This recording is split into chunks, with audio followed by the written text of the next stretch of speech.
Good morning, Yankees universe. Welcome back to another episode of the Yankees Morning Brew. We got a special guest. Yankees offseason is here. The GM meetings are tomorrow. And Brian Cashman, he has some explaining to do. Vámonos. What are your thoughts when facing an opponent? There is no opponent. And why is that? Because the word love does not exist.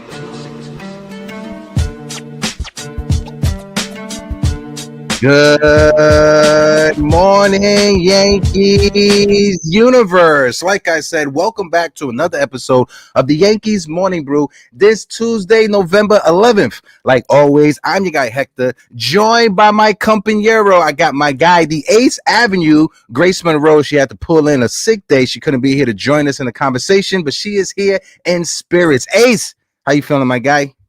Man, I'm doing good. Glad to be here as always. Make sure you guys hit that like and subscribe. And shout out to the lovely Grace Monroe as always. When she can't join us, you know the show is never the same, but we're going to try to do our best to hold it down without her as we talk some New York Yankees offseason. Absolutely, brother. And shout out to everybody that's in the chat. One of the best YouTube chats that are out there in the universe. Like always, hit that like button, hit that subscribe button. Make sure you guys are subscribing to Ace's channel. His link to his channel is in the description of this video. We do have a great episode. We got a special guest. Let's shout out and do the roll call in the chat before we bring up our special guest. Our guy, Jacob Petruzzi, one of the best moderators that are out there on YouTube. Jonathan is in the building. Our friend Tina is in the building. Senor David Eisenberg is here. Of course, our residential Seahawk, Dodger, and Mariners fan, Nathaniel Crenshaw, in the building. It's a week-by-week basis with Nathaniel. We don't know what he is. He's going to be a Cardinals fan next week. That's what it's going to be. Honestly, I think Nathaniel, he has like a spinning board with every team in baseball and every professional sport league, and he just spins it every day to figure out what team he's rocking. Shout out my guy Hayden, who is in the building. Senor Hayden, how are you doing? Like always, hit that like, hit that subscribe button. If you're watching us on Instagram, if you're watching us on Twitter or X or TikTok, whatever you're doing, make sure you click that link in the bio, jump on over to YouTube. But without further ado, we're gonna bring up our special guest, Mr. Randy Wilkins.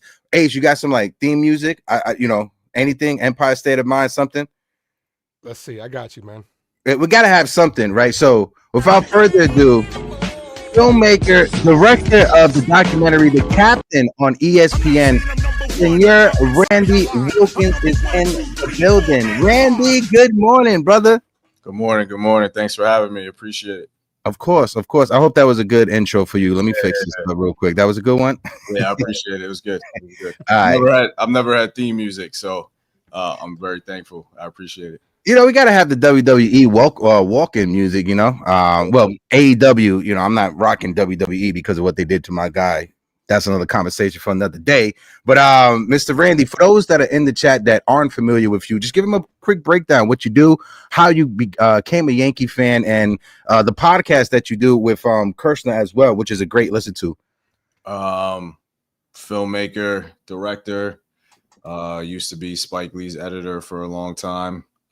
Directed The Captain with Derek Jeter. So if anybody saw it, that's what I did.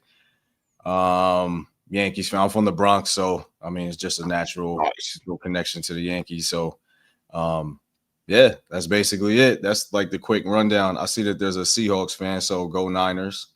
Had to shout them out real quick, even though we got whooped the other day. But yeah, that's basically it. Just big Yankees fan.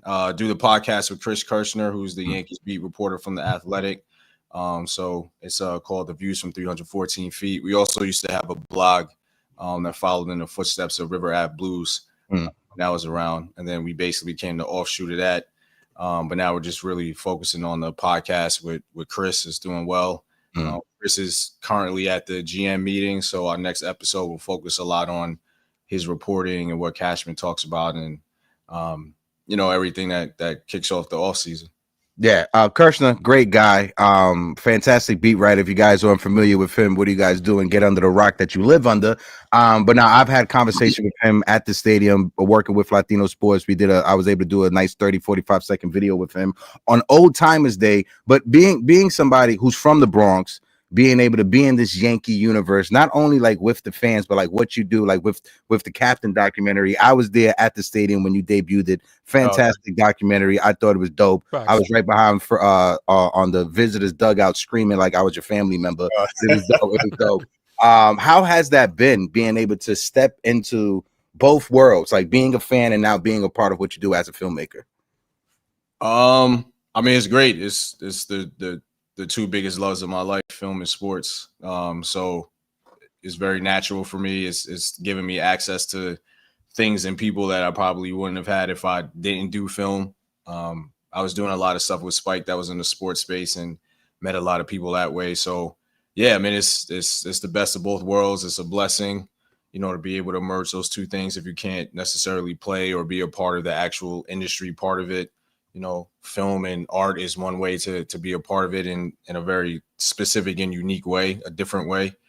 You know, obviously it was an honor to tell Derek's story and his family story and get to tell that dynasty story as well. So yes, it's amazing. It was incredible. I'm still thankful for it to this day. Still have access to stuff that I wouldn't have had access to if I didn't do it. So yeah, it's great. And there's more sports related stuff down the pipeline. So it's great. Dope. I'm gonna throw it over to Ace because he's the big movie buff out of the two of us. Yeah, man, that documentary, man, that was hard hitting, man. Dope. Especially like it just brought us back to the good old days of being Yankee fans, man. Especially Derek Jeter, my GOAT. You know what I'm saying? My favorite New York Yankee of all time. All those moments were definitely hard hitting. But I do got to ask you, Mr. Randy, there is another prolific, polarizing Yankee that does have a documentary out right now that is debuting. Have you got a chance to check out the Alex versus A-Rod documentary yet? Nah. I mean, I'll probably see it at some point, but honestly, I'm not in a huge rush to watch it. I had my own experience with Alex, and I feel like that title kind of captures it beautifully. So I mean, I'll watch it at some point. It's no shade to Alex or anything, but it just feels like it's not something that I'm that particularly interested in. I know because we did the Captain, I already heard a lot of stories, and also had my personal interaction with him. So I kind of not that I know the entire story, but I know a lot of the experiences that he had and others had with him throughout at least his Yankees career. So I'll watch it at some point, but it's not something that I'm like rushing to watch. I feel like I have my own information about it, and about him. And again, I feel like that title is very, very apt and like very appropriate for him. And again, there's no shade to him. He's just a very complicated dude. So yeah, I mean, I'll watch it at some point, but it won't be the first thing on my queue, to be quite honest. Okay.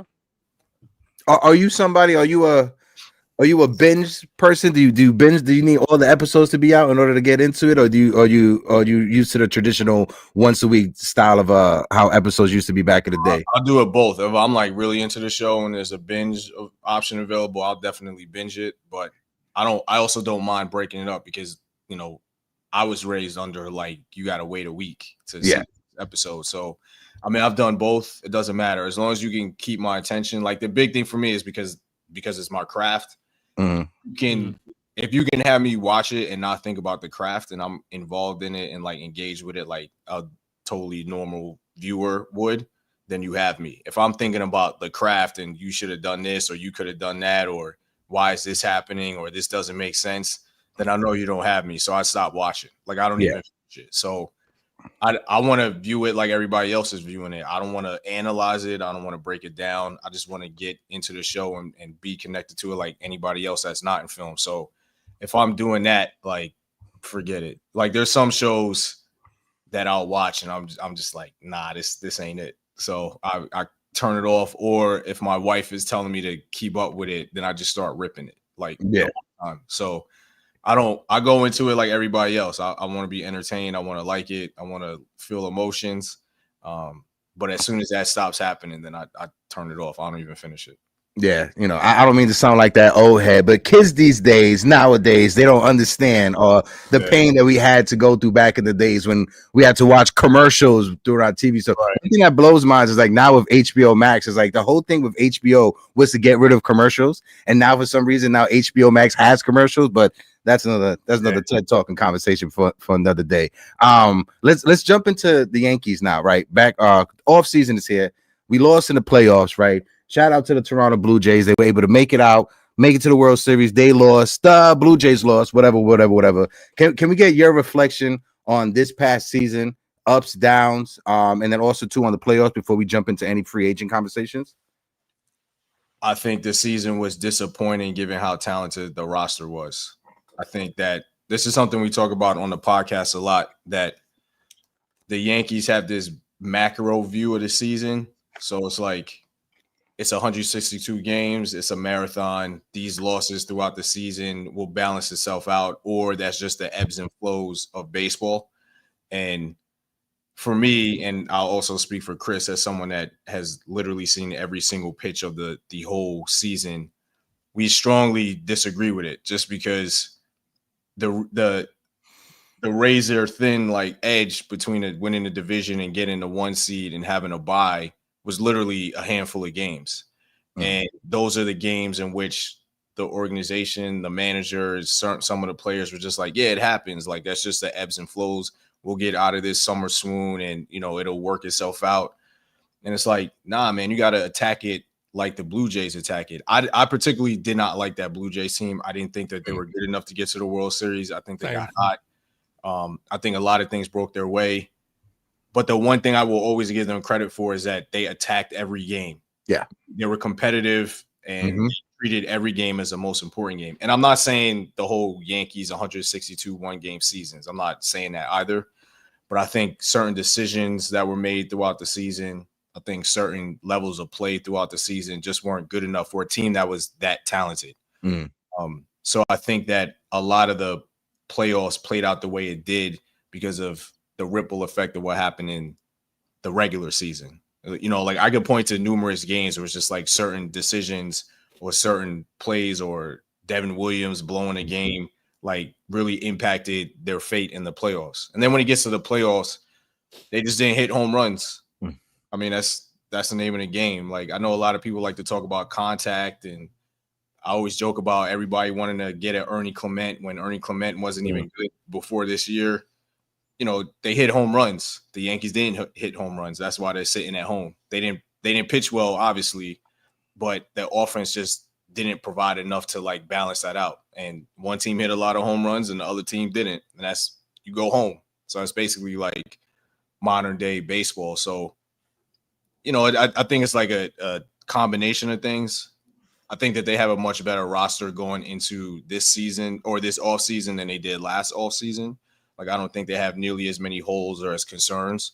But I think when you have a team that was as talented as it was, you should be getting past the ALDS. And I feel like by their standards, that's a huge failure. And I still think it connects to how they treated the regular season. So, Yeah, dude, I'm right there with you with everything you said, everything you touched on as far as the regular season. Hopefully they learn from this experience going into 2026 that every game does matter. As someone who calls a lot of play-by-plays, I look at punt lineups when you put out there, when you got Pablo Reyes starting, some of the decisions that are made, like you said, Devin Williams, Boone with some of the bullpen decisions that kind of make some of us scratch our heads. And every game matters because it ultimately came down to 162. And maybe it's a big difference if we end up getting the division and having our guys rest, having Max Fried start game one. You know what I'm saying? Maybe it's a whole different ball game, but we'll never know. But hopefully this is an experience that the Yankees can just add on to and add it to their resume and be better next year. Yeah. I mean, I do think there were good things that came out of it, though. You have Jazz as a 30-30 second baseman, which is super rare. Max Fried proved himself. Cam Schlittler showed up and probably is going to be a big part of the rotation. They got David Bednar. I do think that there are like a bunch of positives here. Ben Rice is going to be one of the best hitters in the entire league next year, as long as he's healthy. I mean, I think that there's a lot of positives that can come out of it and will come out of it. It's just that I think if you're looking at it in its totality, they were definitely short of what they should have done, considering how good that roster was last year. Yeah, and when you look at last year's team and last year's season, I know a lot of Yankee fans may have been disappointed in his performance, but the maturity of Jason Dominguez from the beginning of the season to the end of the season, as somebody that is at Yankee Stadium working media with Latino sports, seeing how comfortable he got at the beginning of the season, Randy, Jason Dominguez looked like a deer in headlights, right? As soon as the Yankees made that trade for Caballero and for Ahmed Rosario, Jason Dominguez, you just saw a different version of him, even through like social media behind the scenes with the Yankees were doing little videos with some of the Latino players. Jason Dominguez, the maturity you saw for him last year, I know he's playing in the Dominican League this year, the Caribbean Series. That game was supposed to happen at Citi Field this past weekend, but some financial issues behind the scenes that didn't happen. I'm looking forward to seeing the new version of Jason Dominguez, because Jason Dominguez was still recovering from last offseason from when he had that Tommy John surgery. Didn't have a full offseason to recover. This year, let's see what happens to him and how he takes that next step forward. Oh, yeah, I'm a big Jason supporter. I feel like any criticism of Jason outside of some defensive stuff is like totally off the mark. I mean, he was 22 years old. He's a baby and barely played in the minor leagues. You know what I mean? So for him to have like a above 700 OPS, for him to be impactful from the left side of the plate with basically no reps compared to like other prospects, or like you can look at Spencer Jones. Spencer Jones is 2.5 years older than Jason. He hasn't even debuted in the majors yet, and he still has like a bunch of questions. So Jason's 22 with power potential. He stole 25 bases.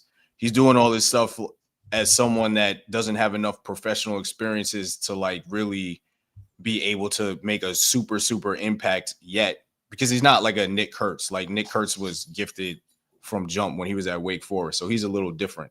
But like Jason has an opportunity once he's healthy, like fully healthy with a full off season, to like really work on his craft. I know he's with Escogido right now. Like I have high expectations for him. I think he's extremely talented. I think he could be a major impact player. He just needs reps. Yeah. When people talk about the defense, they never talk about the Yankees putting him in a position to fail. He's not a left fielder. He's a center fielder. And for those that I played the outfield, like I played in college, that was like, I have experience there. I understand it, like all those things. Center field and left are two vastly different positions, just with the angle. There's so many like intricacies that go into the two different positions that it does take a while to make the adjustment. Just off the angle alone, the depth perception alone is much different.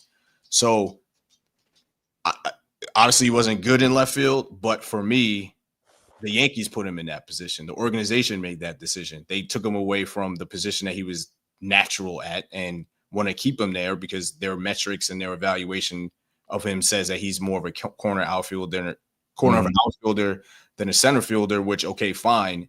But that also needs to be a part of the conversation when we talk about Jason's defense. Like he never had reps at left until part of the offseason, in the spring training, into the game, playing in one of the toughest left fields in Major League Baseball. So I expect him to get better there. I'm not saying he's going to be a Gold Glover or anything like that, but I think he'll get better. And I certainly think he'll be a much more impactful offensive player as he gets more reps. And I think him playing winter ball will help a lot.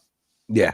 And to your point, left field at Yankee Stadium is probably the toughest, if not one of the toughest left fields to play in all of Major League Baseball because of Death Alley that's in left center field at Yankee Stadium. And when you look at Jason Dominguez, you brought up the point that the Yankees, they literally just like threw him into fire. Like the same thing they did with Ben Rice. They brought Ben Rice up. They was like, you never played first base before. Let's give you a first baseman and let's see what happens. You got to stop, my opinion, you're hurting the players, especially the young players, more than helping the players by just throwing them in a position that they never played before, because you're setting them up for failure, like you mentioned before. They did that with Peraza when he first came up. They would shuffle him around. Would you going to be a shortstop, third baseman, or second baseman? That ultimately failed. Now he's with the Angels. And now you're seeing it with Jason Dominguez. The only difference is Jason Dominguez, he's providing some type of impact, or he's showing that he's capable at the major league level.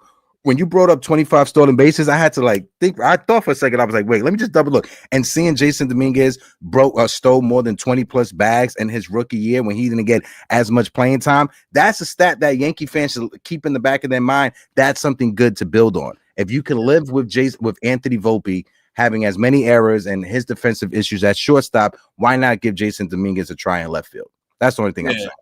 And I also feel like if you think that he's a left fielder, you should have put him in left field in the minors. Like, you know, at what point did you say this guy's a corner outfielder? And at that point, he should have immediately moved to left. He should have moved to left when they realized that Alex Verdugo was ass. So it's like, you know, they had opportunities to make sure that he was in a better position when they made that transition. And it feels like it was short-sighted in that sense. And I'm a big fan of the Yankees player development. I think they've done a really good job overall. I know Volpe's like the black eye in that conversation, and I agree. But overall, I think they've done really well. But I just didn't understand why they just didn't move Jason over to left earlier. And I know like some people think he's going to get traded, but I'm in the camp that he's not going to get traded because I know some of the deals that like he would have potentially been in, and like they were insane offers. Like what the Yankees were trying to get back shows like they have high value placed on him. Like they would have moved him for basically all of Minnesota's bullpen, and Minnesota wasn't going to do it. So that just gives you an idea of how the Yankees value Jason Dominguez. So if someone of that caliber comes along, then yeah, he might get traded, but I don't think that he's the first one to go. I mean, there are like plenty of people way ahead of Jason Dominguez. And that's not to say he won't get traded. I'm not making a prediction here, but I know that they have a very, very high value internally of him just in terms of the trade market and what they're willing to give him up for. Like it would have to be a major, major piece in their eyes. So it's not just get a random player here just to get rid of Jason because they don't like him. Like they want some big time player back. So. Yeah. So Randy, what you're saying is that Paul Skeens for Jason Dominguez is what you're saying. Yeah. Straight up, we'll take it. Yeah. See, it's tough when it comes to Jason Dominguez, right? Because I've been very impressed with his consistent numbers and inconsistent playing time. Especially if you've ever played baseball, you know it's a sport you got to go out there and you got to grind every day. You miss time, players can struggle. I think a lot of his blunders in left field were over-exaggerated because there were, a lot of times it was him going to the wall, having problems with that, the lack of experience. I wasn't personally overreacting to it, but I've seen, there was a game where Jason Dominguez had a ball hit over his head. Yankee fans are throwing a fit. A ball's hit over Aaron Judge's head. Everybody's like, it's Judge. And I get it. It is Aaron Judge. But where's the same leash that you're giving Jason Dominguez as you're giving a guy like Anthony Volpe? Now, it is tough because, there are times from the outside perspective for us just watching the game. I know you're a little more tied into what's going on. But us that are just viewing it on our screens look at it like, if Jason Dominguez can't beat out Alex Verdugo, and granted, Trent Grisham had a career year, so it was going to be hard for him to beat him out. How much faith do the Yankees actually have in a guy like Dominguez if he's not even getting playing time over like Alex Verdugo? Verdugo was stinking it up for a long period of time. And other teams that are trying to trade for him, are they going to look at him like, why would I give you any top numbers if you don't even have faith that – if this guy can't beat out Alex Verdugo, why would I give you something tops along that? But I do think he has a bright future with the New York Yankees. And whether it succeeds or fails, I want to see how it's going to pan out with us. I mean, the Verdugo thing was because Jason got hurt. He had that big oblique injury last year. That's why I keep going back to the reps. Like he came back from Tommy John, and then he was hitting well. He was playing well when he came back, and then he had that oblique injury, and then he was out for 2 months. So he's never really had a full off season and like where he could just focus on being a better baseball player when he's been in the upper levels of the minors. He had to deal with Tommy John surgery and he had the oblique. So it's almost as if, one way to say it is this rookie year was his redshirt year in the majors. You know what I mean? So it's like now he has a full off season where hopefully he stays healthy and he can take that jump and he'll just be a better baseball player overall. He'll hit better from the right side, hopefully. You got to look at the numbers. He just has not had a lot of at-bats from the right side. So if he going to the major league level, of course he's going to struggle. I mean, I think anybody that paid attention would have known that, and he just wasn't given enough opportunities to get better from the right side. But if he's playing winter ball and he has spring training, that's something he could work on. Same thing with left field. So there's a lot of context to Jason where, and the Yankees say it all the time, he just needs reps, and it's true. They're not making it up. He's had major injuries. He had an injury before the Tommy John surgery when he was in Double-A. There was COVID. You know what I mean? So it's like my man has never really had a very just consistent run of just getting better, making sure his development has no breaks. There's a lot going on there. For him to still be in the majors at 22 tells you the type of player that he is. Like, I'm sure if the price was right or if it made sense for particular teams, they would be rushing to get Jason. So I think when it comes to him, the context matters. Now, how he fits in this roster, I don't know, because the offseason hasn't really started yet. But in terms of the potential to be an impact player, he definitely has it. Like, I have not doubted or felt bad about Jason in any sense at all. So. Yeah. And to your point, he hasn't had a full off season where he's healthy to really work on his craft since he was a teenager. Yeah. Like since when he was in his teens, right? And the past 2 off seasons, he's been like rehabbing in Florida. So he was eating like Wawa and garbage food like that. Now he's going to DR. He's going to be in Sancocho. He's going to be eating Mafongo, Mangu. He's going to be eating Tres Golpe. He's going to be eating real good food in the Dominican Republic. So I definitely look forward to the next version of Jason Dominguez that we're going to see. I have a lot of hope in him. Got to be careful. We need him to put on weight like somebody else that's across the city. You know what I mean? We need him to stay fit. Hey. All right, so before we jump, I just want to shout out the chat real quick before we continue. Again, Randy, thank you for joining us this morning. We got close to 80 people in the building rocking out with us. If you guys can, hit that like button, hit that subscribe button. On YouTube, we got 36 people in the chat on YouTube, but we're only on 14 likes. So if you guys can, hit that like button as we have this conversation. Shout out to my man, Eddie T in the building, NY Sports Empire number 29, Hayden Barra, LI Yankee King, everybody's favorite troll in the Yankees world is LI Yankee King. There's only one person in the world that can talk shit about him, and that's me. All right, LI Yankee King is my guy. Okay, I'm the only one that could troll him. But Randy, you posted something on X. I still call it Twitter. You posted something on Twitter a couple of days ago that I want to bring up. You say I'm just spitballing here because it's the off season, so why not? What if the Yankees sign Imai and try to trade for Tatis Jr.? I have no idea if he would actually be available. If the Yankees need a right-handed bat, he could play left field. It's just a thought on a Monday. So now we're here on Tuesday. I want to ask you, Randy, when it comes to this tweet that you put out, the Yankees off season, what's the perfect game plan or strategy if you were Brian Cashman? Wow. Okay. I mean, we'll put Tatis to the side for a second. For me, it's very obviously Kyle Tucker. He's the best bet on the market.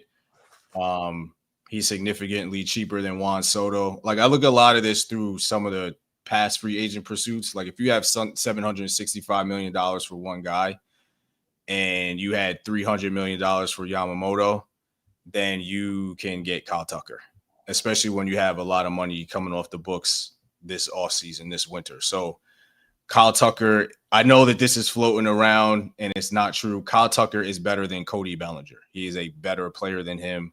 People want to talk about Kyle Tucker's defense like he's never played the outfield before. He runs, he steals bases. He is a consistently better offensive player than Cody Bellinger. So for me, it's 100% Kyle Tucker, and Cody Bellinger would be my plan B. I really enjoyed watching Cody play. If he came back, I definitely wouldn't be mad, but I feel like he would have to be the second pursuit, not the first one. Kyle Tucker will go off in Yankee Stadium.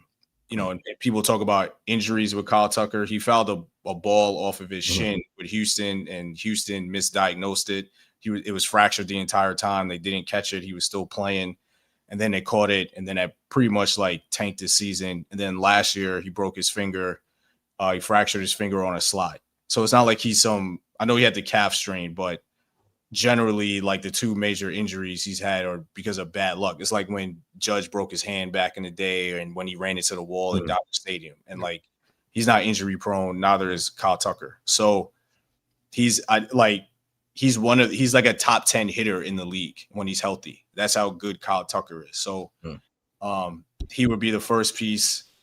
You would need a center fielder. So I don't know like how the Yankees feel about bringing Bader back, if they think that he's worth it from the right side, or someone or they still view him as they now view him as a corner infielder because he's played the corner more than he has center over the last year.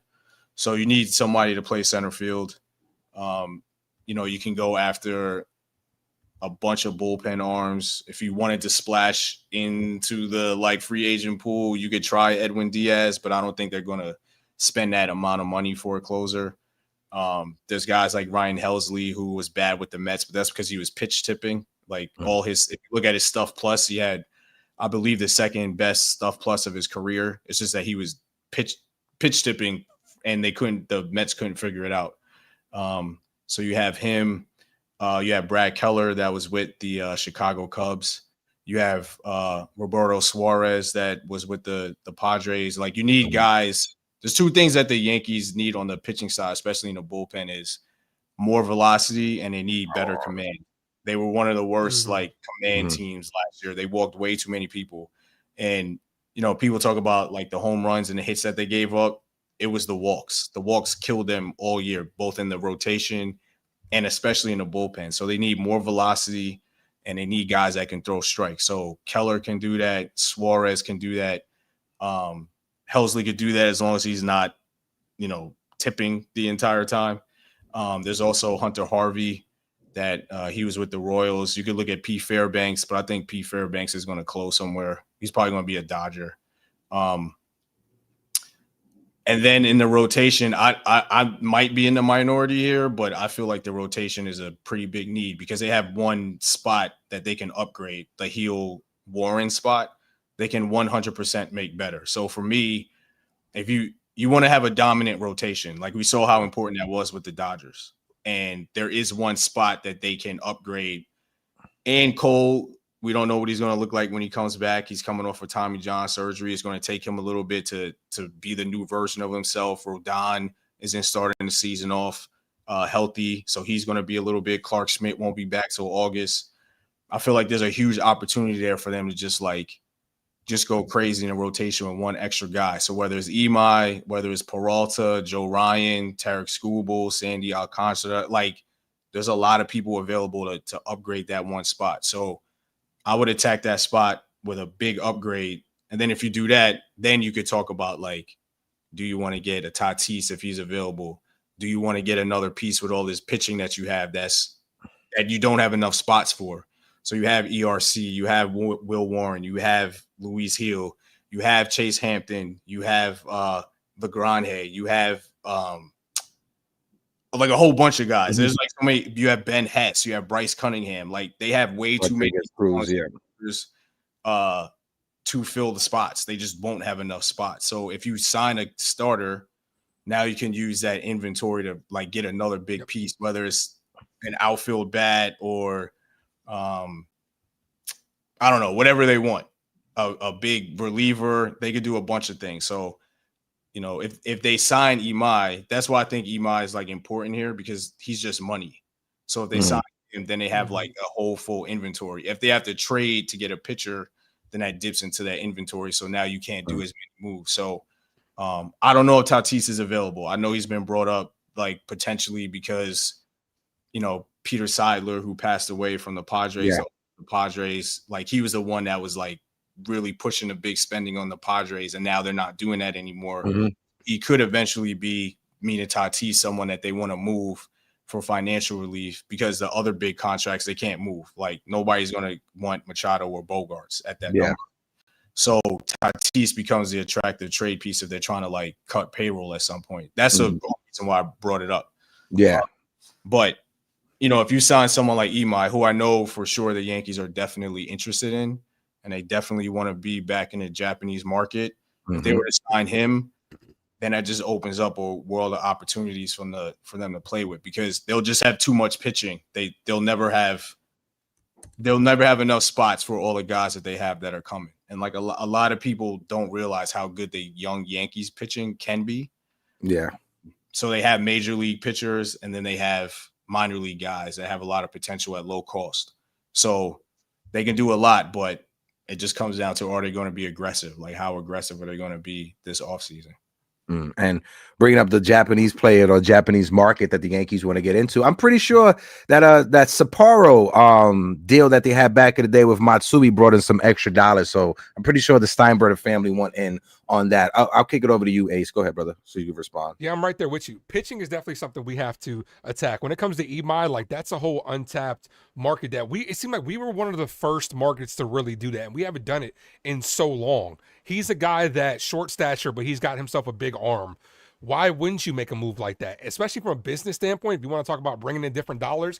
But I understand the notion of people saying until it's done, it's going to be hard to believe because it seems like the Japanese players do prefer the West Coast. The Dodgers seem to be the destination with what they're doing. So until it happens, it's going to be hard for me to see it, but it's definitely a market that they definitely should take. Why wouldn't they at this point? Like, I mean, what do you think? Go ahead. Go ahead. I'm sorry. No. Go for it. I mean, I think they want to. I mean, there are a lot of advantages both on the field and off the field to be in that market. So, there's business opportunities there, obviously, but these guys are good. Like, Imai is really good. Like, that graphic that you have up, the thing that stands out to me is, like, he has a whip that's below 1. Mm-hmm. That means he throws strikes. And the thing about Imai, too, which people might not know because they might not be familiar with him, is that he's not a finished product. Like, there's some things that on the break-in ball side that need to be polished. But this is like one of the best organizations to go to develop your pitches. Like the Yankees pitching development is like top 2, top 3 in the league. And they got Desi Drusel back. So he's definitely going to help them with like pitch shape, just pitch development.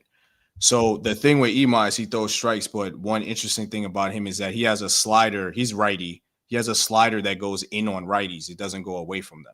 So it's very much like Trey Yesavage's slider, who we all know who Trey Yesavage is now. He has a slider like Yesavage. And a lot of hitters just don't see that. Like, that is not what a slider is supposed to do from a righty to a righty.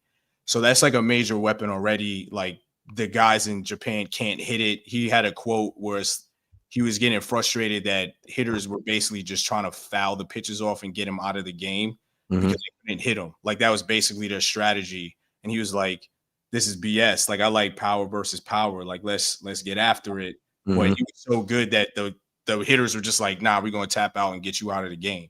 Yeah. So he has like a wide ranging arsenal. He has a splitter. That's like the new in vogue pitch, or it's coming back. The impact of the splitter. He has that slider. He throws between 95 and 99. He's 27. He won't have to like carry the rotation. Like, there's a lot of things to like, but also there's room for him to grow. And with Desi Drusel and Preston Claiborne and of course Matt Blake, like, there's a lot there to work with that would just cost money. It wouldn't cost prospects and money. So I think that he's somebody that they should definitely be going after. And I know for a fact that they like him a lot. Like, they're going to pursue him. So we'll see what happens. I mean, I know the Dodgers thing always pops up with Japanese player, and that's valid. Like, people should think either that or that the Giants. Why, the Giants seem like a destination that, because they got money to spend as well out there. But I mean, I'm all for it. Imai, like Zoe was saying, his cockiness on the mound. He seems like a dog on the mound. Yeah. I've seen footage of him throwing a ball, turning his back, like, go ahead, just walk right back to the dugout. Imagine a guy like him and Cam, in a rotation for this New York Yankees team would be dope. Randy, where do you ultimately think he will end up, though? The Yankees. I think. Okay. I think they will sign him. That's like my one thing that I think I'll put my hat on. I could totally be wrong, but I think the Yankees are very determined to get a Japanese player here. I think that he fits a need for them. I think he's an upgrade over Luis Hill and Warren. I think he's worth the money because the way that like the metrics are now and the way that you can evaluate these players is easier to like track success from one league to the next. he's not a Yamamoto. Like there's only one Yamamoto. But he's a very, very, very good pitcher. And I think because they can kind of determine the cost a little bit more. They wouldn't have to like give up pieces. You know, at first, before he was posted, I felt like they would trade for a starter, but I think that they'll be like super aggressive to get him. I think, you know, I think he's a guy that they can sign. Like I know the Dodgers thing is there, but I think he could sign with the Yankees. When you look at it, right? In April 2023, the Yankees brought in this Japanese businessman, this tycoon, Suimi Minami. I don't want to. Hopefully, I didn't butcher his name, but they brought him in to help facilitate trying to bring over Japanese stars, right? And we've seen the Yankees strike out. Obviously, Ohtani when he first came over to the States, that didn't work out. We lost starter Yamamoto, Roki Sasaki last year, and like Eddie put in the chat. I'm gonna bring it up real quick. Eddie said, "Hold on, wait." He said, "I'm not falling into the Yankees are favorites an ex-Japanese player for the third straight year in a row." And that's something that as a Yankee fan, you have to have in the back of your mind because wait, but hold on. Go ahead. They weren't the favorites for Sasaki. I mean, we knew where Sasaki was going. Like they were more the favorites for Yamamoto, and the Yankees bowed out. So like I know I don't want to get into the controversy because people are like very like into the camp that like he was going to the Dodgers no matter what. And it's like, well, we don't know for the Yankees. We don't know. Yeah. They bowed out. But like Sasaki wasn't coming here. Otani wasn't coming here. They weren't the favorites for Otani. They weren't the favorites for Sasaki. So they're not always, they weren't the favorites for Sugano or Imanaga. They, you know, some of those guys they didn't even go after. Sengai. So like, I don't think they're always the favorites for Japanese guys. So I don't think it's necessarily. I agree with that. I just want to say something real quick. LI Yankee, you know I love you, my guy, but please watch the language in the chat because that does get flagged by YouTube. Please do not violate the terms of services when it comes to the YouTube chat, Twitter chat, whatever chat that you're watching us. We got over 100 people in the building. We're having a great conversation with our guy, Randy Wilkins. So please be respectful in the chat and let's continue the conversation. Ace, thank you for pointing that out. But I bring that up, right, because Ace brought up the travel. And as somebody that I just got back from California, yesterday, I'm supposed to be traveling to Japan this Friday. When we were in LA, somebody mentioned to us, why don't you just stay and just travel from out here to Japan? Because it's an 8-hour trip. You leaving from New York City, that's 14, 15 hours. And I'm like, wow, that kind of sucks. But my question to you, Randy, the pitch, right? What's the pitch to Imai to make him want to be here with the Yankees? Because when Yamamoto came over, apparently the same day that he came over and he had his visit to Yankee Stadium, it was rainy. It was nasty outside. Like I got some flurries right here in Washington Heights as I look out my window. What's your pitch to Imai to make him come over to the Yankees? I mean, I don't think the weather had anything to do with it. Yamamoto got the record deal. You know what I mean? Like money talks. So he could have got an umbrella and a raincoat, you know, $325 million. But I mean, I think the little that I know of Imai, like I'm not trying to sound like I'm some MPB expert here. I'm not. Yeah, you don't got the crystal ball over there. We're not saying that. But I do think that from like the little that I have seen of him, I think that he is very interested in being a better pitcher. So I think you have to like really sell him on their pitch development, their pitching lab down in Tampa, and like how they can make him a better pitcher. Like I think he's very interested in being one of the best pitchers in the world. So I think that like speaking to him about the craft and how they can get him better and how they see him being a better pitcher in Major League Baseball would be very appealing to him. Like I don't think he's as interested in where he's living and like the glitz and glamour and the weather and stuff. I think that dude like wants to compete, and I think he wants to do his thing and be the best version of himself. So for him, I think it's very important to hear, how are you going to make me the best Major League Baseball pitcher that I can possibly be? And then obviously you can sell him on New York. There's it's not as large as in California, but there is a Japanese and like large Asian community here. Like obviously it's a global spot. There's all of those things. So I think all of that's important. So how will he transition to American culture and New York City culture, and how they can support him doing that? But I think that's what every team would do. But I think the big line would be, we're one of the best pitching development organizations in the world, which is a fact.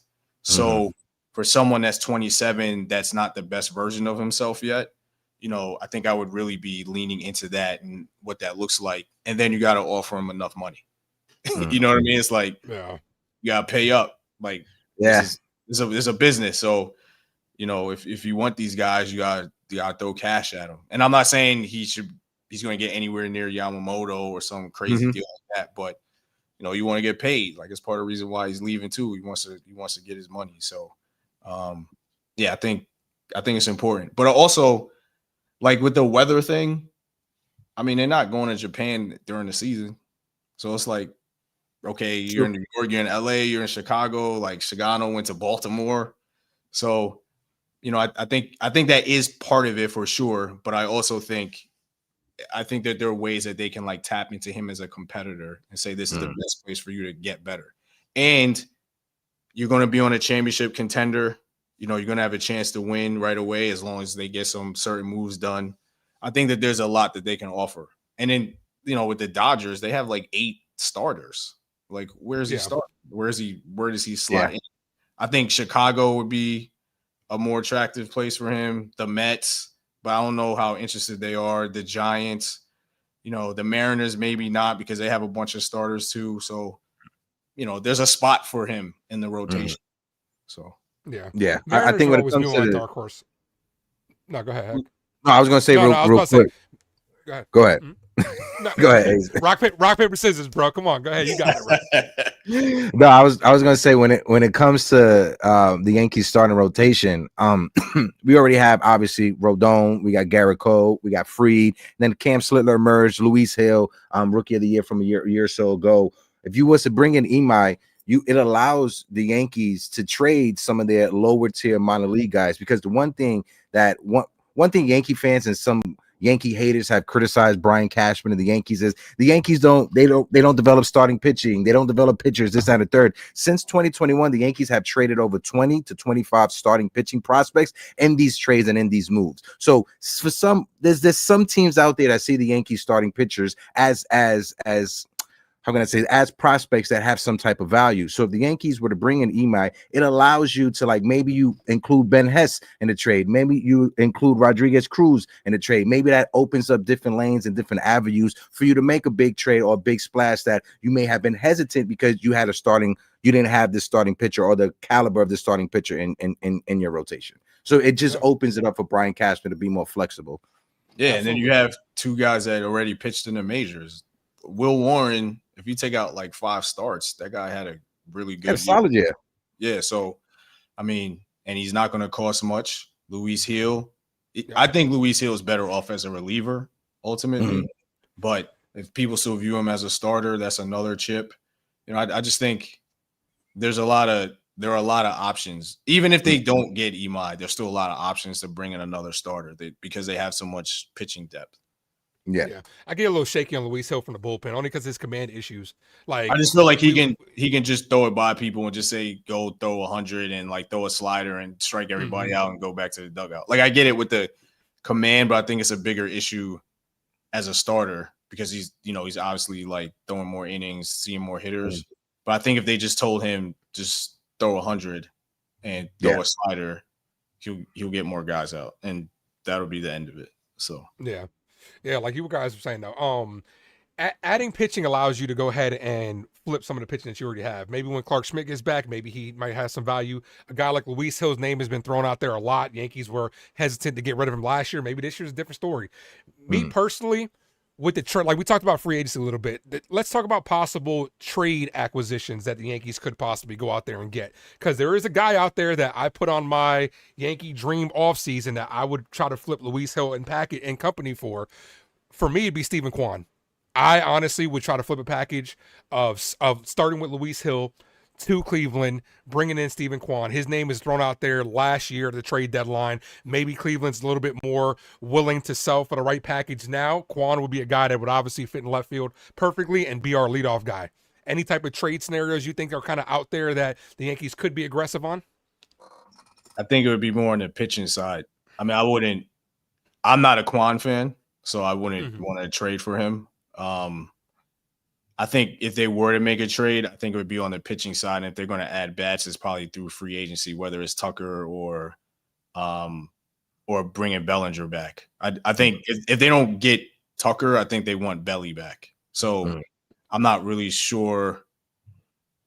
Like, I guess Bellinger could be better in center field with more reps. Like if he just plays there more, that he could, he would be the center fielder. And I guess you could bring in somebody else to play left. But I think for me, it makes more sense to go after pitching on the trade market than a bat. I don't even know who the bats are that are available that would fit. Like Ketel Marte might be available, but they're not going to trade for him. Where are you putting him?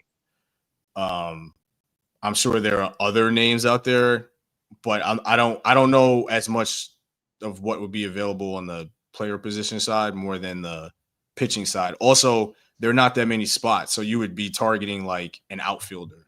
So like outfielders that are available. Like I think Quan is more than like what he actually is. I think people's perceptions of him is greater than like what he's actually done. He didn't have a good year last year. I know he's a really good defender, so that's great. But I'd rather sign Bellinger. Quan had a lower on base percentage than Jazz. And like people are always saying that Jazz never gets on base, but he was lower than Jazz. Yeah. 99 WRC plus. He doesn't really hit home runs. He's not like a big pull hitter in Yankee Stadium. So it's like you would be getting him to be a really good defender in left, I feel like. Is that enough to like get him? He can get on base. I think Jason had more steals than him last year too. So I mean, Quan's fine. I'm not saying he's bad. It's just I don't know like his fit for this team. But I think if there's a trade, to go back to your question, I would think it's more on the pitching side. So like a Peralta, a Joe Ryan, somebody like that, because their infield is pretty much set. Like they need like bench bats to the infield now. Like they need platoon options for the corners. I don't think they're training for a shortstop. They still love Volpe. So I know everybody wants a new shortstop, but I don't. Breaking news. I don't think he's going anywhere. So yeah, I mean, like, I think it's more like on the pitching side than like an outfield bat. I just think, and this is like my thing, like in general, like when people talk about contact, like hitting home runs is contact. Like sometimes you guys think the obvious, that's optimal contact. The Yankees, for like all the comparisons to Toronto, they saw more pitches per plate appearance than anybody in the league. They were number one.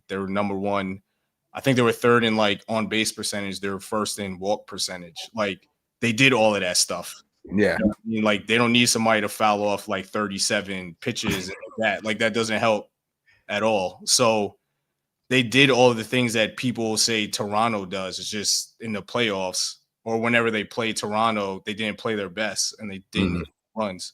So it's like they were actually better at certain things than Toronto was in many offensive categories. So it's like, you don't like a guy like Steven Kwan, again, like his on base percentage was lower than Jazz Chisholm, who strikes out a lot. You know what I mean? So it's like, I don't think like all the things that people say the Yankees need to do, they do. For me, it's more like I always use Aaron Judge as the example when it comes to stuff when people bring up contact. Like to me, it's controlling the zone more than like just making contact.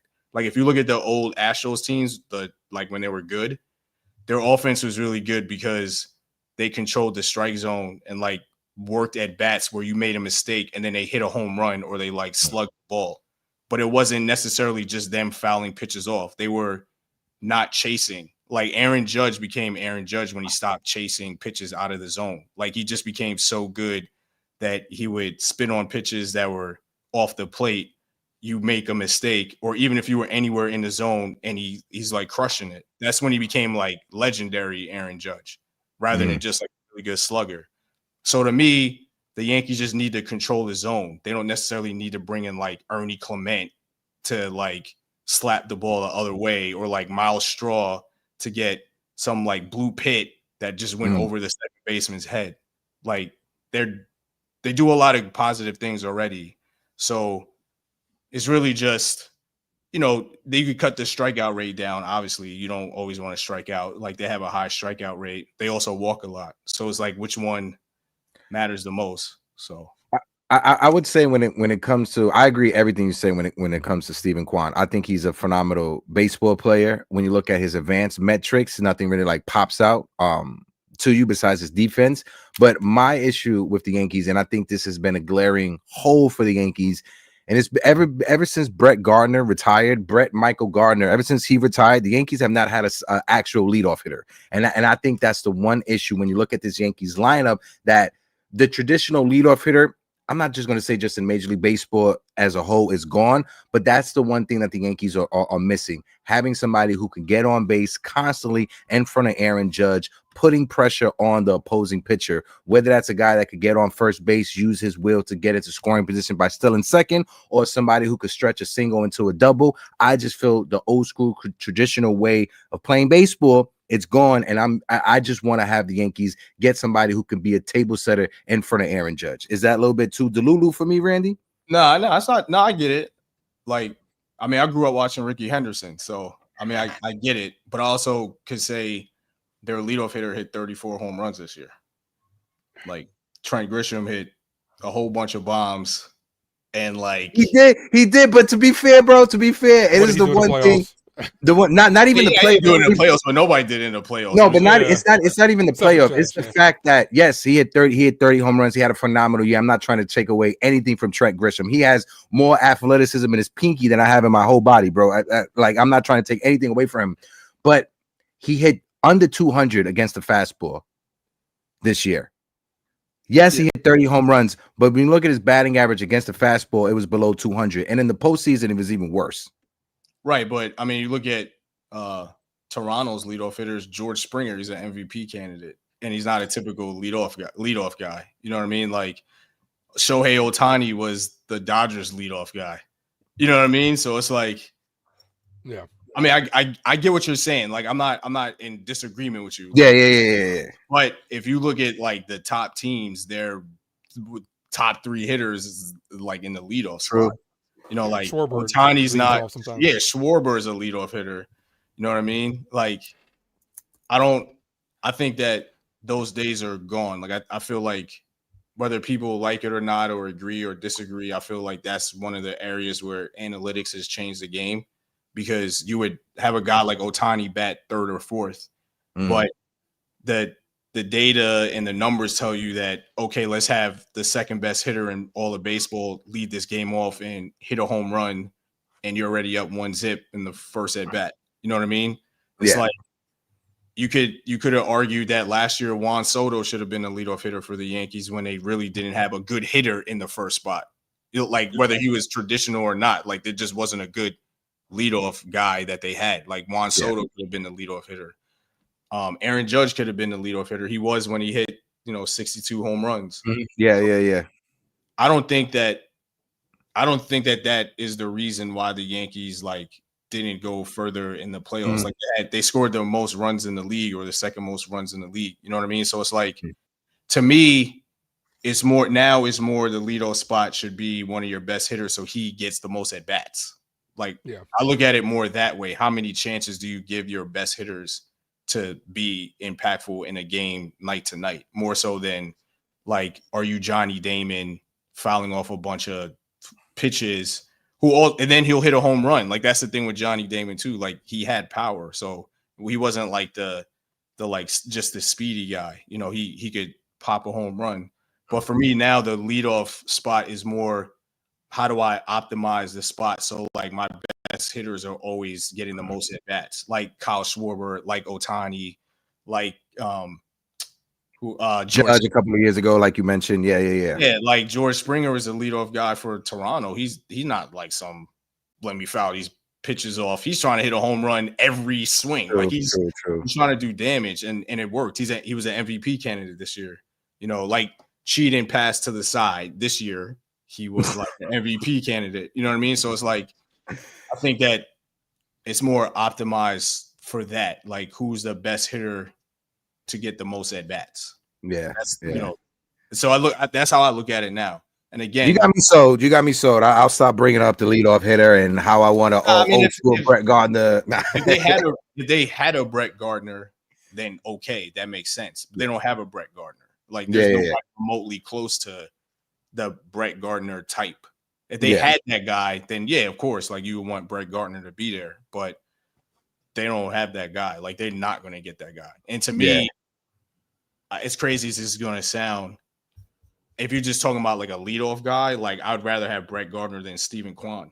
Like Brett Gardner, like really knew how to be that like traditional leadoff guy who could then pop a home run as he got, when he got older and got stronger. So like if they had a guy like that, then yeah, I would have no problems with it. But I don't know. I have no idea who that guy would be.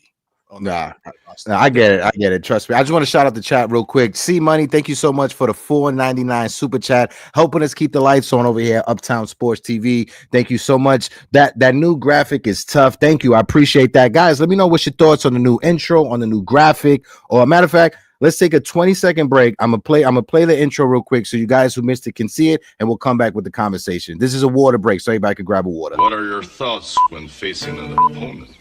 There is no opponent. And why is that? Because the word love does not exist.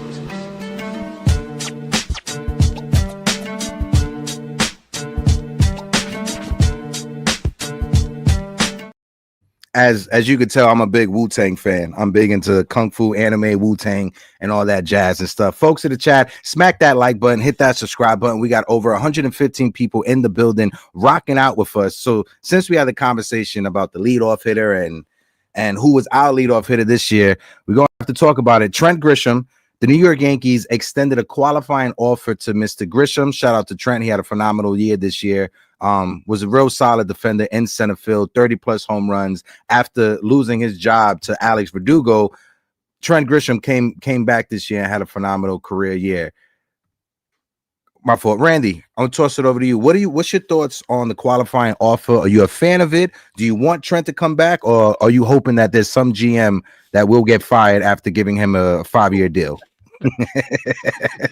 I'm on record as like the #1 Trent Grisham fan on our podcast, Views from 314 Feet. Going back to last April, we were defending Trent Grisham, like amidst all that criticism he was getting when he was just grounding out for like a couple at bats and people hated him. We said at the time that we wanted Grisham to play over Verdugo. So this year for Trent Grisham, I just felt like was a victory tour for us. So I'm a big fan of Trent Grisham. I don't think he will be accepting the qualifying offer. I think the Yankees know that. I think they want to get a draft pick out of this. If he did, so be it. Like it's a lot of money, and I think it would impact what they do for the rest of the offseason.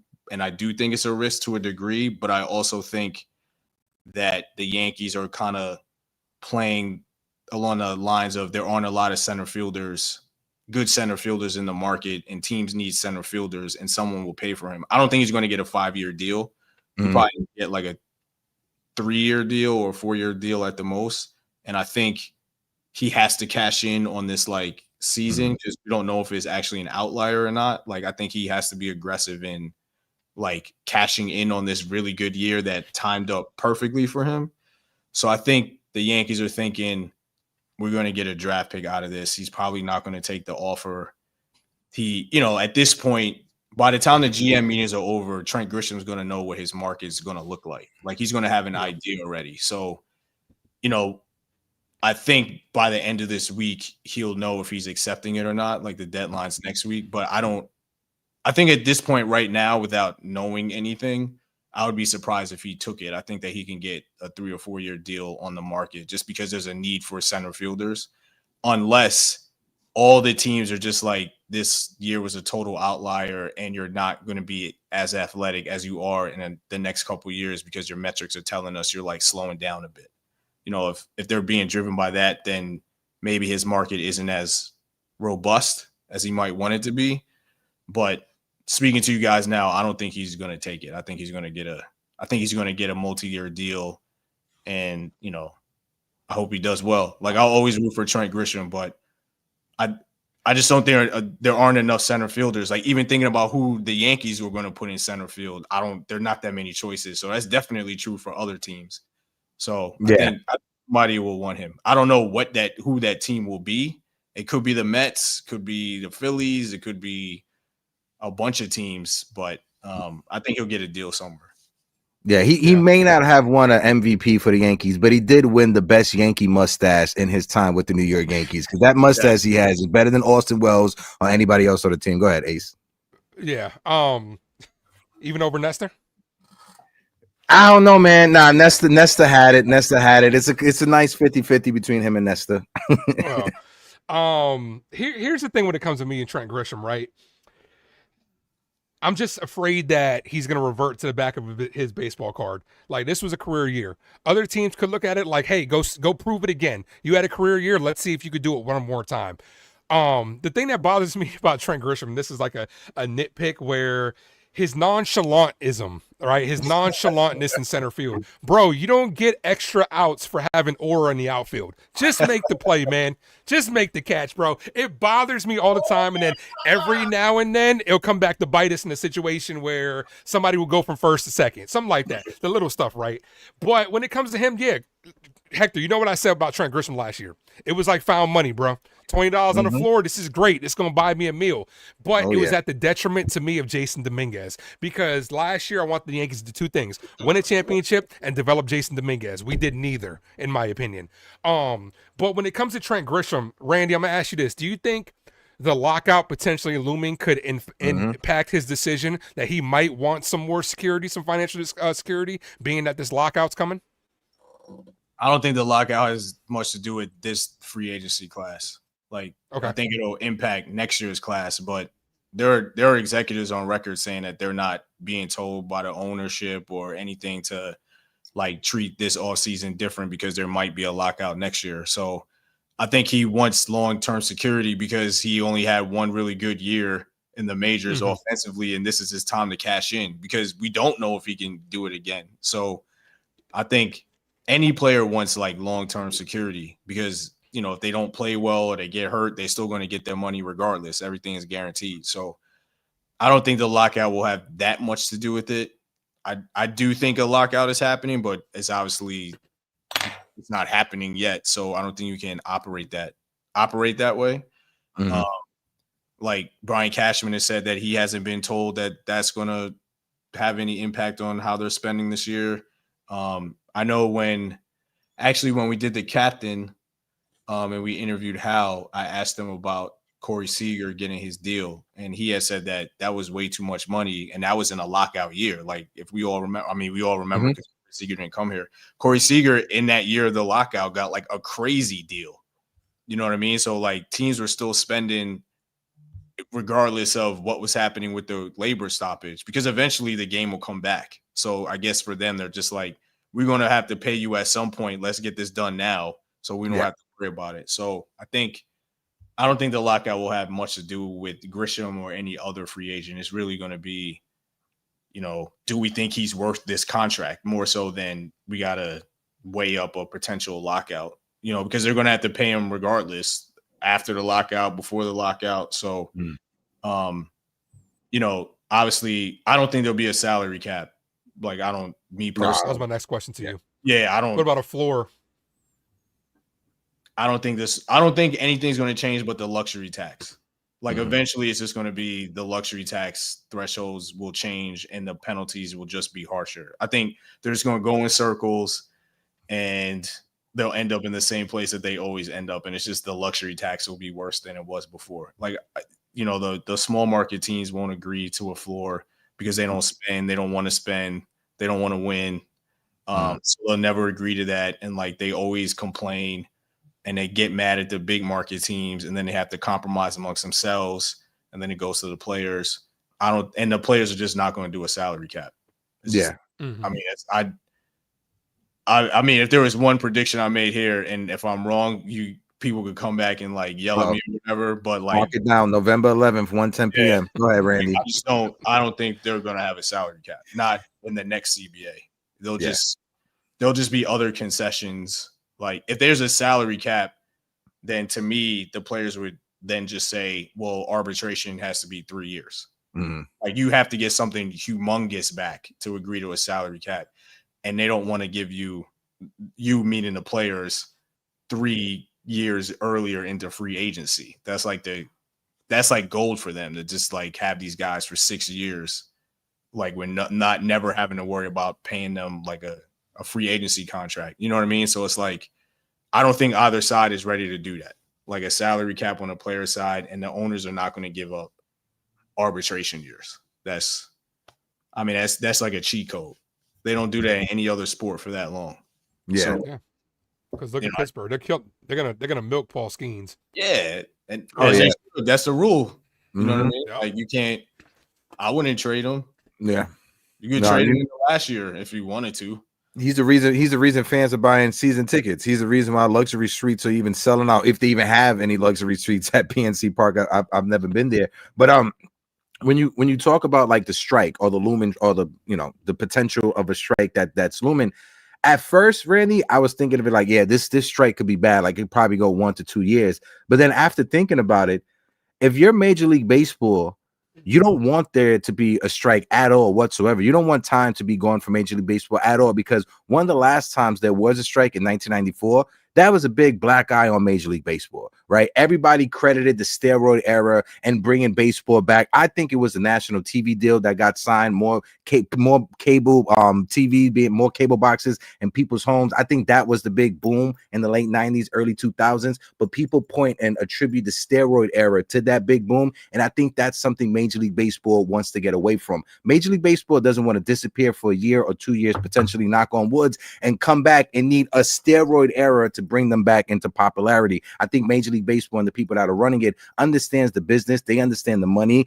that's connected to it. And even if they were to miss 1 to 2 months of Major League Baseball, do you know the millions, if not billions of dollars that will be lost when it comes to ad revenue that Major League Baseball is not just going to toss to the side? Owners aren't just going to be like, you know what, I'm going to just toss all that ad revenue to the side, give it to Randy, or to give it to Ace. That's not going to happen. It's a business at the end of the day. And I think the owners and the player association, they understand that. I think the last lockout or the last time there was a stoppage of play was the NBA one, and they came back real quick. So if there is a stoppage, 1, maybe 2 months, but I don't think it's going to be longer than that, personally. I mean, I think the other aspect to this is MLB's trying to redo all their media deals. Mm-hmm. So it's like you can't really go into media negotiations with no baseball or like After no 2 years of no product. Yeah. So it's like, they definitely did these shorter deals with places like ESPN, like after they opted out, and they're trying to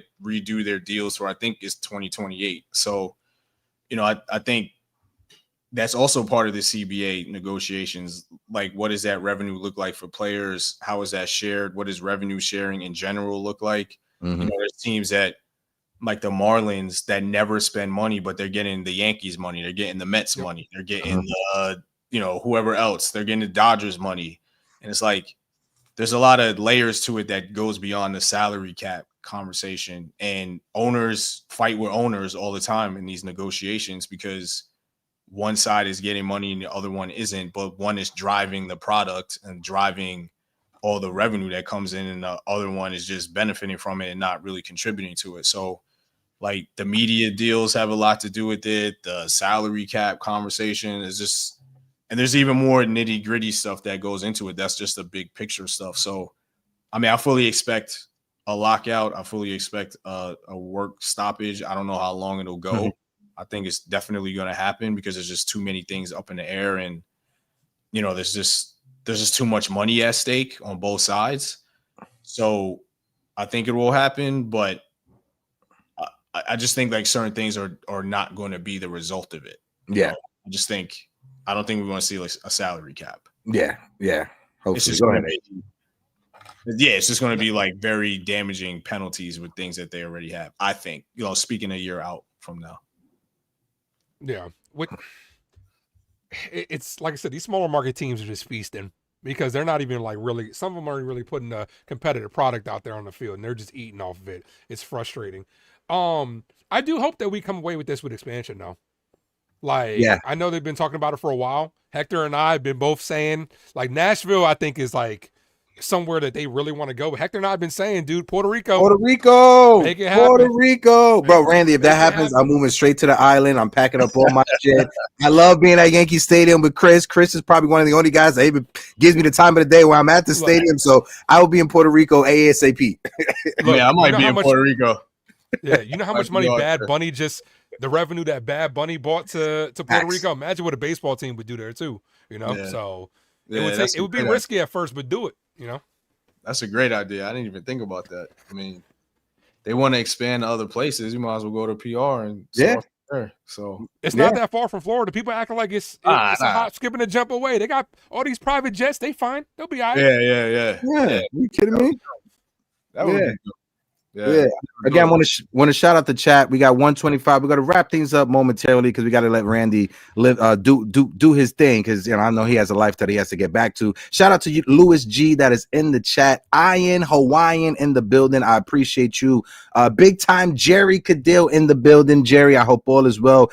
Eddie Trinket says Jason from 161 River Ave. Shout out to Jason 161. Another dope Yankee content creator said MLB lost 1.3 billion in 2025. I gotta look into that to see that. So like, go ahead. That is true, but like they're making a lot of money. That's like bookkeeping stuff. That's not. They didn't really. I mean, you could just look at the valuations of the teams. It's like skyrocketing. Like these people are, like they, all teams lose money. Like year to year, they know that like it's a sunk cost to a degree, but like the valuation, the media rights, like there's a lot of ways in which they're doing well for themselves. That's why they get into it. That's why people are spending ridiculous amounts of money to get in the game. Like there's a lot of people lined up. That's why like equity's in it now. You know what I mean? Yeah. Like, the Guggenheim Group is owning the Dodgers for a reason. You know what I mean? It's like there's other reason or other ways to say that these teams are doing well. So I was gonna say real quick, Randy. I know we said earlier that you ain't have a crystal ball, but you got a crystal ball because I was gonna lead into the conversation about the Dodgers, right? You brought up the Guggenheim Group, and my man's over there, he's working magic, but you brought up the Guggenheim Group. The Dodgers, they just won the World Series. A lot of baseball fans are saying that the Dodgers are ruining the sport of baseball. I look at it differently. The Dodgers are making it a point that, hey, if you spend money, you can actually win some things. You just got to spend it properly. And when fans always point to the Dodgers winning and ruining baseball, they got to remember the Dodgers in the 2000s or the 2010s, they were one of the laughing stocks of baseball. They were getting eliminated from the postseason in the first round or second round. And before Magic Johnson and this new ownership group came in to purchase the team, MLB had to step in and facilitate a transfer of the team. It was like with the Knicks, with James Dolan when the NBA had to get involved. That's how bad it was for the Dodgers for a very long fan. So if you're a Dodgers fan, I'll be talking my shit just like any other Dodger fan. I'll be out there proud, very petty. But I want to ask you, how do you view the Dodgers winning, spending money, and the state of baseball right now in 2025 going into 2026? I mean, the Dodgers are doing what everybody else should be doing. I mean, Facts. I mean, like, there ain't nothing wrong with what the Dodgers are doing. They're doing it well. They're smart and they have money. Like, there are a bunch of guys that they signed that other people could have signed, and they just didn't. Yep. You know what I mean? Like, there were a bunch of teams that could have signed Tanner Scott. I know he didn't have a good year, but they could have signed him. They could have signed Kirby Yates. They could have signed whoever they signed. Like, guys could have traded for Mookie Betts. Like Mookie Betts is the line of demarcation for the Dodgers. When they got Mookie, everything changed. The Braves could have kept Freddie Freeman. The Yankees could have signed Freddie Freeman. Like they did things that other teams could have done easily. Like look at the Cubs. The Cubs are like in a major market. They sell out all the time. They have one of the most loyal fan bases. They make money. Like they have revenue, and they don't bring in people. Like they're going to lose Kyle Tucker. You know what I mean? They salary dumped Cody Bellinger for Cody Poteet. Yeah. That's the Cubs. Finessed. Yeah, it's like that's the Cubs. Like there's no reason for the Cubs to not be aggressive. Like you can even look at a smaller market team like the Orioles. They got a new owner that had everybody for a year, 2 years, 3 years was popping off about their young guys. They needed pitching. They didn't get anybody. You know what I mean? Like they got Charlie Morton. like 45-year-old Charlie Morton. Why aren't they spending? They could have got a pitcher. They could have signed Blake Snell. Or they could have done all of these things. The Giants could have kept Blake Snell. The Yankees could have signed Blake Snell 2 years ago. Facts. Decided not to. So it's like they're doing the things that teams should be doing. I have no problem with it. The problem is the other teams. They're not doing enough. Yep. There's a team. Oh, go ahead. No, I'm sorry. No, I was going to say real quick. When you look at the Dodgers roster, and I'll throw it over to Ace real quick. Their top players, Mookie Betts. If the Red Sox paid Mookie Betts, he wouldn't be a Dodger. Yeah. If the Braves paid Freddie Freeman, he wouldn't be a Dodger. Blake Snell, Tyler Glasnow, and the list goes down and down and down. The reason why the Dodgers, they have so many good players on their team is because other teams and their owners were too cheap and didn't want to spend the money. It should be no reason that if you're the owner or the GM of the Boston Red Sox, you're trading Mookie Betts for a salary dump because you had David Price and you gave horrible contracts on your team. That should not be the reason why you trade Mookie Betts a rate just to be a salary dump. Not only they didn't just trade Mookie Betts, they traded Devers. Yeah. And when they played the Yankees in the playoffs, they were like, yo, we need a guy who can hit. And you traded him to the Giants. Like, you know, that if only we had a guy that owned the Yankees. Yeah, if only exactly. And it's like, you look at the Rays. There was this stretch of time where everybody was trying to be the Rays. And it's like they just get guys and then they flip them and then do this thing over again and they'll never win. Like, why would you want to be the Rays? Yeah. You have to spend money. They had that Tyler Glasnow trade was incredible for them. And they ended up trading him for guys that are worse than Tyler Glasnow, and Tyler Glasnow is a world champion now. Yeah. Like, how's that the Dodgers' fault? Yeah, you know even Teoscar Hernandez, right, who was with the Blue Jays. Like, it was literally a $5 to $10 million difference on why he went to LA instead of returning to the Blue Jays. And him and Vladimir Guerrero Jr. are tight. I think he's the godfather of one of Vladimir's children, if I'm not mistaken. Go ahead, Ace. Yeah. You know what team irritates me the most, though? The Angels. Because they had Shohei and Mike Trout. Now, granted, Mike Trout had his problems, injuries, stuff like that, face of baseball. They had two generational faces of baseball, where if they would have decided to be proactive like the Dodgers, maybe they're holding up some championships. They're a team that definitely irritates me. But the Dodgers, I'm not mad at them. I'm jealous of them for anything. I want this Yankees organization to be balls to the wall like that, to be foot on the gas and say, you know what? We just won 2 championships, but who cares? Let's win 3. And they're out there like, you know, we ruined baseball, so what? That's y'all problem, not our problem. I wish the Yankees were like that. Yeah, and I'm not gonna lie. Like, when I was out there in LA, I was walking around. I wore my Yankee hat like 3 days in a row, but I had my Yankee media hat on just in case if anybody said some shit. But no one said anything to me wearing my Yankee hat. Like, I was out and about in LA and Burbank and downtown LA. Nobody said anything to me. So maybe you Dodger fans, you gotta get more trolly. You're not trolling enough. No, what? They did something great for like a year. What do you mean? Yeah, I've been in LA plenty of times, and I always have my Yankee hat, and I haven't heard from one person ever. So you know, they thinking about other things. You know what I mean? Like, they only think about the Dodgers when the games are going on. So they're not like us in that way. To use a popular phrase now. So facts, Randy. Gonna let you go. Appreciate you for taking time and jumping on this conversation. I look forward to having another one, having you on again, maybe more during the off season, after the winter meetings, maybe, or during the season. You just let us know when you're available, brother. Appreciate it. Thank you for having me. I enjoyed the conversation. Copy. Very Let's go Yankees. Very nice to meet you, bro. And I look for any new projects that you're working on. Maybe something that you could let the people in the chat let us know. Yeah, but I can't say it yet. No problem. Yeah. NDA is out. You can't say anything until everything is good. But Randy, appreciate you, brother. You have a good one, and hopefully I see you soon. All right, thank you, bro. All right, appreciate you. That was a good conversation. Great conversation, Ace. That was a good conversation. Nice little tidbits. We got 130 in the building. We got over 35 people watching on YouTube. If you guys can, hit that like button, hit that subscribe button. It is your guy, Hector Beauchamp, rocking out with my guy, the Ace Avenue, and we are missing the third of the trio, Miss Grace Monroe. But Grace will be back when she be back. Actually, next week, we're actually going to take a week off because I'm going to be in Japan. Unless Ace, you and Grace want to run the show. Y'all can figure that out behind the scenes. But yeah, I'm going to be in Japan next week. I will be going to the Power Rangers. They have a Red Ranger Museum out there in Japan with Super Sentai coming to an end. I will be out there. What's this? Nice. That is Randy's. That's Randy's Twitter. Make sure you guys go and follow Randy on X. Go ahead, Ace. Any last words or any last conversation you want to have before we now get I'm out? kind of jealous you're going to see the Power Rangers, and you know how much I love the I'm Power sorry. Rangers. Now I'm sorry. I I didn't get a apologize. ticket. I didn't get like make sure you take you got to take some footage out there. You I'm gotta take taking some content. footage. I'm taking videos. I'm taking photos. I'm taking all that when I go out there. You can guarantee that. I was hoping that I'll be able to go catch some MPB baseball, but it's the off season. It's not, it's just like Major League Baseball. There's no baseball going on in Japan.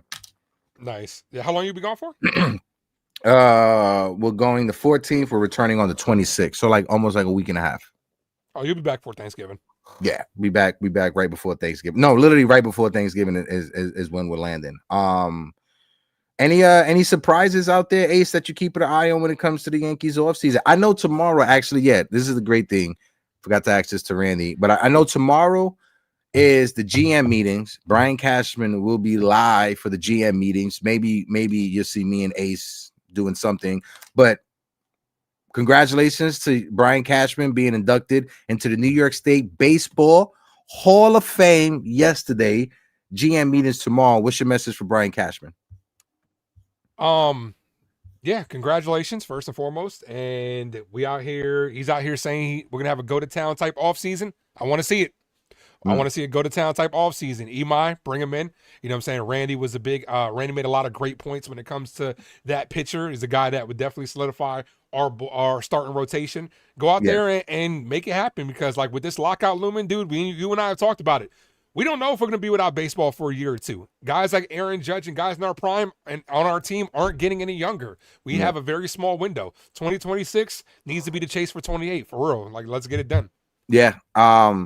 We need to, and I know every offseason, it's Yankee fans, they love to say this, especially on X, and it becomes redundant after a while. But the Yankees, they need to have a 2009 offseason. You need to have a 2009 offseason. You need to get the fan base back on your side, because after being eliminated by the Toronto Blue Jays, I think you lost a part of the fan base. I think some of the fan base are checked out. They're disappointed. Eddie put it in the chat that, this whole rumor about the Yankees being favored for Japanese player. I understand what Randy was saying 100%, but I see what Eddie is saying. Go out there and get your big guy.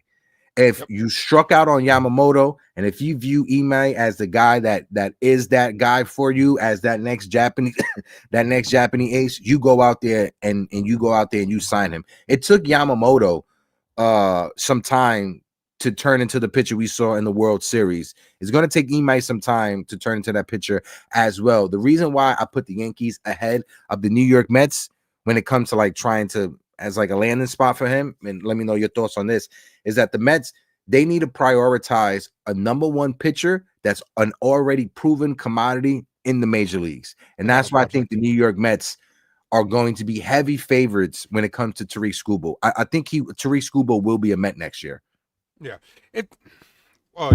I'm not a Met fan by no stretch of the imagination. Dylan Cease would be a good guy to go over there. He's a guy that can give you the strikeouts, the innings on top of that as well.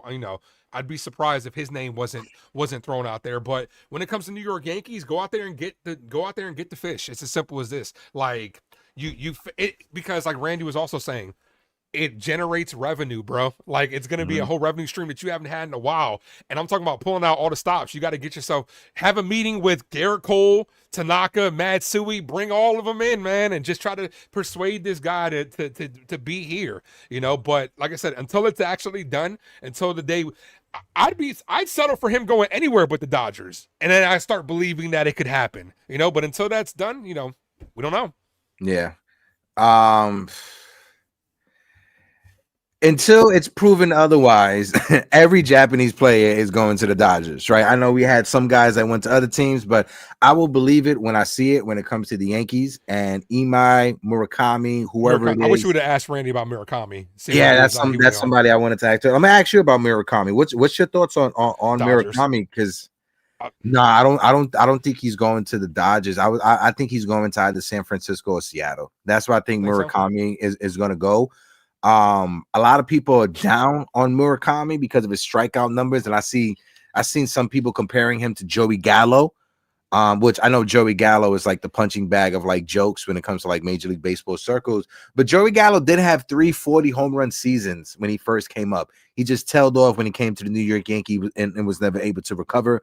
If Murakami comes into the major leagues and he hits and he has 340 home run seasons in his first 4 years, I think that's a plus. It just depends on how he develops. I think just like with Imai, and you're selling him on, we can make you a better baseball player, we can make you a better Major League Baseball player instead of the whole tradition. I think that's what teams need to start or try to sell Murakami on. You need to sell Murakami on, hey, if you come over here to us, if you get with our hitting coaches, if you get with our player development, we can turn you into a better a better and more polished hitter. Because when you look at the years where he hit 50 home runs and won the Triple Crown, that's like 2 or 3 years ago. That's not right now. His trajectory has been down when it comes to his numbers. So I think that's the selling point for Murakami. That's how you sell him on whatever team you're trying to convince him to sign to. Who played third for Dodgers last year? Max Muncy. Mm-hmm. Yeah, they got a club option on Muncy. Yeah. It would not surprise me in the least. Murakami could also play some third base. It would not surprise me in the least if they didn't bring back Max Muncy and brought in Murakami to play third, at least until Friedman retires, and then you transition him back over to first. Yeah, that's what I think, at least, because until that doesn't happen, that's what I'm gonna believe. So yeah, I think if the Yankees were to go out there and get somebody, you go out there and get the other Japanese hitter. I'm forgetting his name. I'm blanking out on his name right now. Hold on, I have it right here pulled up. Okamoto. I think that's the player that you lock into. One, he's older. He's 29 years old. When you look at his metrics, he more of a Seiya Suzuki type of player. He hit 327 last year, 416 on base percentage, 598 slug, 15 home runs, 49 RBIs. He did only strike out 33 times in the entire season. And I think that if you were to bring him over, and if those metrics were to pan out, maybe the strikeout numbers go up a little bit. Maybe instead of 33, strike out 66 or 70 times. That's a guy with his contact rate that'd be the perfect two-hole hitter in front of Aaron Judge. Yeah. And he's what Brian Cashman likes. Versatile. He could play third base, he could play first base, he could play both corner outfield spots, left field and right field. If you get Murakami is just third base, first base. Yeah. We're going to see how it pans out, man. But this needs to be a go-to-town type offseason, like Brian Cashman was saying. Like, we got to get it done, man. I'm trying to go to New York and celebrate. I'm trying, like I said, I'm trying to have me, you, and Grace out here celebrating, acting a fool. That's what I want, and I think that's what everybody else wants in the chat. Let's shout out the chat before we get ready to wrap things up, or while we wrap things up to get out of here. Hold on, let me just drop. Eddie Trinks, thanks you so much for tuning in. My man Eddie Snaps, I appreciate you as well. Big time Jerry Cadell, Daniel P. Okamoto in the building. Appreciate you, Daniel. Thank you so much. Salute. Zoe the engineer, appreciate you, Zoe. Thank you so much. Like always, guys, hit that like button, hit that subscribe button. My guy Iron Hawaiian in the building. Shout out to Jacob Petruzzi. Richie Squires is in the building. Rich, thank you so much. Louis G, thank you guys so much. We had Jason 161 River Ave. My guy C Money with the $4.99 super chat. Thank you so much for helping us keep the lights on over here. Folks in the chat as well, make sure you guys jump on the membership. It's a $3.99 membership on the channel, $3.99 on your phone, $2.99 if you do it from your computer. But whatever you contribute, it helps when it comes to growing the channel, when it comes to our graphics, when it comes to our intros, outros. I appreciate you guys for liking the new intro. You're going to see the outro when we wrap things up. Ace, final message for the beautiful people in the chat. Make sure you guys hit that like and subscribe. I just went ahead and gifted a membership away to Lorenzo's a recipient of that one. Memberships, like Heck said, are available. We appreciate you guys for watching. And we'll see you guys soon. Yeah.